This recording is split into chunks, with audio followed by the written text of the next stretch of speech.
Don Reinerson says, if you only quantify one thing, quantify the cost of delay. And so how he describes that is, say you have two big things you want to build. They're both good. They're both important. You want to build the one that will cost you the most if you don't build it in 2 months. So ask yourself that question. Maybe there's a compliance deadline of $1 million a day. Maybe there's a conference that is in 3 months, and if you don't have it to present, it completely loses all of its value. So we want to take a look at that cost of delay. And so we break that up with proxies. And so one of them is user business value, another one is time criticality, another one is risk reduction and opportunity enablement. And we assign each of those a Fibonacci number.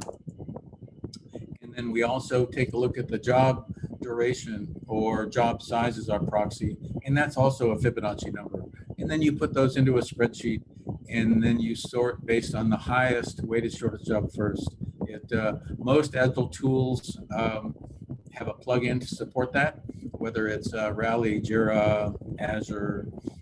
They all have plugins to support weighted shortest job first prioritization of features and epics. And so then those are prioritized for work. And so they would go into the, so these are portfolio epics that are prioritized based on that weighted shortest job first.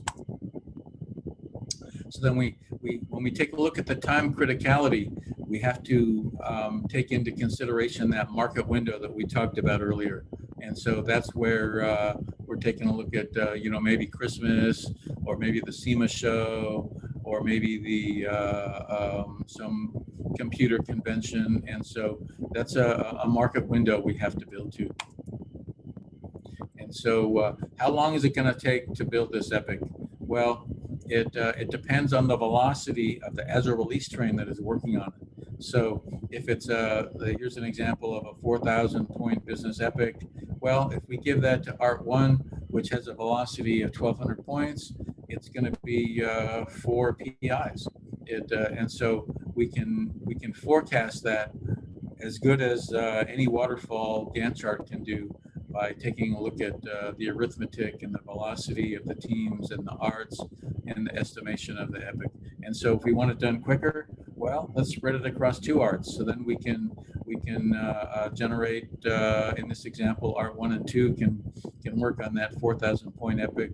Then 2,200 points per PI can be delivered. So you can spread it across all the arts if it's a super high business critical. So it's a matter of taking a look at our priorities and seeing how fast we need something. So how are we going to measure success? We take a look at measures and desired benefits. So like portfolio performance, objective and key results, LPM self-assessment. The desired benefit is better alignment. We can take a look at net promoter score. That's very common. And so we can have a current and a current NPS and do that every 6 months and see how that's changing.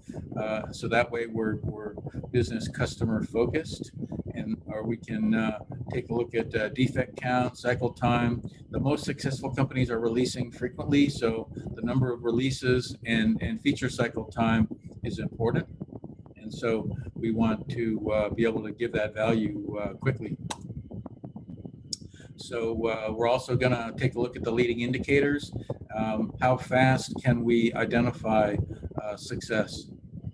Versus a lag indicator is looking at return on investment. That's lagging indicator. We have to wait for it to get out and get the money and bring in the profits.